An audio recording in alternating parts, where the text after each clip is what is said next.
In the eyes of the public, Chip Foose has long appeared as a symbol of talent, discipline, and near-perfect execution. His calm demeanor, soft-spoken confidence, and effortlessly elegant designs created the image of a man untouched by chaos. Yet what the public admired was only the surface. Behind the composed smile and world-class craftsmanship existed a far more complex journey, one shaped by personal loss, financial instability, emotional strain, and relentless pressure. Over time, small cracks began to appear. Changes that were difficult to explain slowly emerged, leading fans to quietly wonder what forces had pushed a celebrated legend into periods of silent struggle. To understand that transformation, it is necessary to look beyond the spotlight and uncover the story behind the polished exterior. Chip Foose was born on October 13, 1963. In Santa Barbara, California, into a family deeply rooted in the automotive world. His father, Sam Foose, owned Project Design, a respected workshop known for its precision hot rod restorations. From an early age, Chip was immersed in an environment where craftsmanship, patience, and mechanical understanding were part of daily life. He spent countless hours in his father's shop, watching metal being shaped, panels aligned, and finishes perfected. This early exposure allowed him to intuitively understand proportion, surface flow, and structural balance long before he could formally articulate those concepts. By the age of 7, Chip was already assisting with small tasks in the workshop.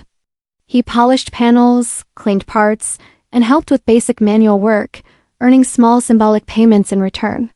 These experiences instilled in him a deep respect for labor and attention to detail. He learned that excellence came not from shortcuts, but from discipline and consistency. The workshop environment also cultivated patience, an essential trait that would later define his design philosophy.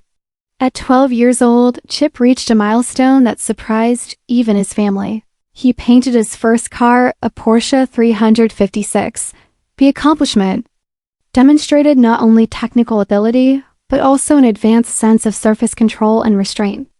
It was the first moment his family truly recognized his exceptional potential. Within the workshop, Chip earned the nickname Chipper, a reflection of both his positive attitude and tireless work ethic.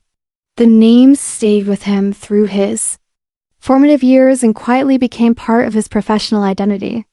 In 1982, he enrolled at the Art Center College of Design, one of the most prestigious industrial design institutions in the world.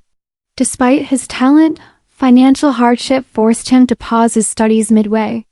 To survive, Chip took on freelance work and found employment at Clinic Coachworks, a restoration-focused operation that allowed him to continue refining hands-on skills. Though challenging, this period strengthened his practical foundation and reinforced his resilience.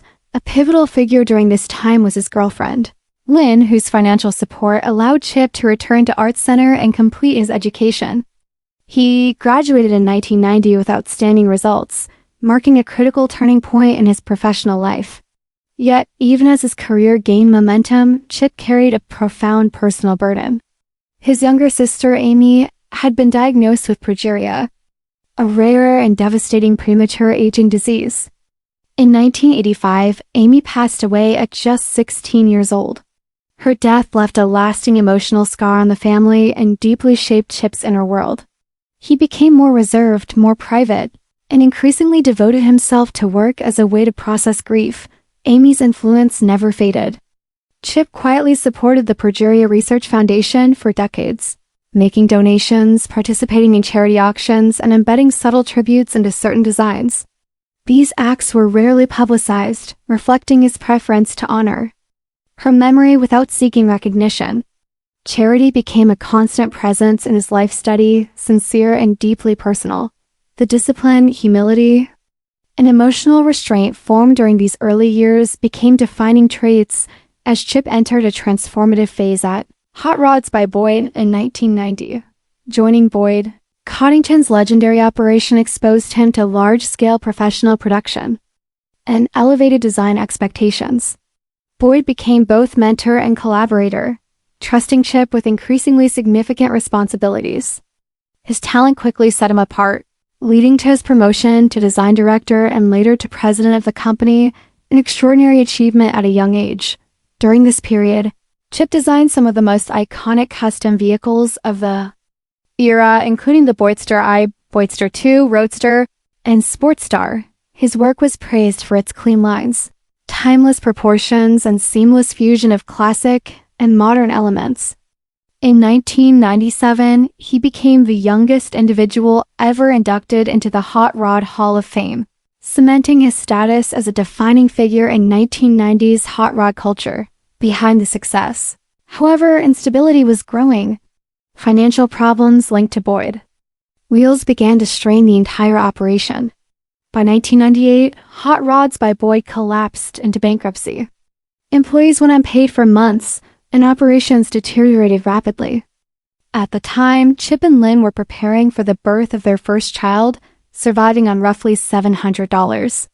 Faced with mounting pressure, Chip made the painful decision to leave.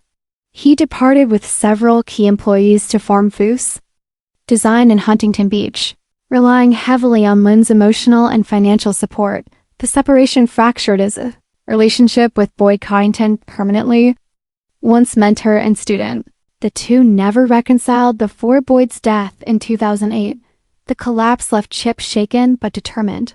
Running his own shop allowed him to prioritize craftsmanship, integrity, and design control over mass production. Foose Design began with small custom projects and restorations, slowly rebuilding stability and trust within the industry. In 2004, Chip entered a new and demanding chapter as the face of TLC's television series Overhaulin. The show propelled him into global recognition, but at immense personal cost. Each episode required a complete vehicle transformation in just 7 to 8 days, forcing non-stop work. Over the early seasons, Chip participated in more than 170 builds, often working through the night while supervising every detail. The physical toll was severe. During peak stress, he lost nearly 27 kilograms due to exhaustion, irregular eating, and lack of sleep. The pressure extended beyond physical health. Constant filming, emotional reveals, and public scrutiny left little room for recovery. Family time became scarce, and relationships suffered. Though the show elevated his brand, it pushed him to the limits of endurance. Over time, he reduced his direct involvement to protect his health, acknowledging that fame had come at a steep price. As the spotlight faded, new challenges emerged. Chip's association with Unique Performance, a company producing mass-manufactured vehicles based on his designs, led to reputational damage when the company became embroiled in legal and ethical violations. Although he was not involved in management, his name appeared prominently in marketing materials. Investigations, legal testimony, and sponsor withdrawals followed, forcing him into a defensive position that disrupted his creative focus. Simultaneously, his personal life entered another difficult chapter. From 2019 to 2022, Chip and Lynn went through a prolonged divorce, finalized in December 2023. He relinquished most assets, including ownership of the Foose Design Workshop, a deeply symbolic loss. The space represented decades of work, identity, and personal history. The emotional weight led him to retreat further from public life, choosing privacy over exposure. After 2023, Chip remarried Kathleen, marking a period of renewed balance. He deliberately avoided personal social media, limited appearances, and focused on selective, meaningful projects. His YouTube channel grew steadily, surpassing 260,000 subscribers by 2025, offering a controlled platform to share knowledge without overwhelming pressure. At industry events like SEMA 2025, he continued to unveil refined designs, proving his creativity remained intact. Chip Foose's journey reveals that greatness often carries invisible costs. Behind every flawless curve and celebrated build lies sacrifice, endurance, and quiet resilience. By stepping back from the noise and redefining success on his own terms, he preserved both his craft and his well-being. His story stands as a reminder that legends are not defined by perfection alone, but by the strength to endure what the public never sees.